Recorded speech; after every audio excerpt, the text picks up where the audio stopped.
Oops, teka. Hindi siya Amerikana, hindi rin siya Koreana, hindi isang Britanya, hindi rin Tagaloganya. Siya ay Pilipina na isang poet.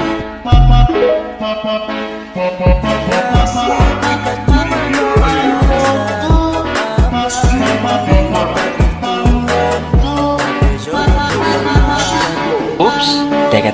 Hindi siya Amerikana, hindi rin siya Koreana.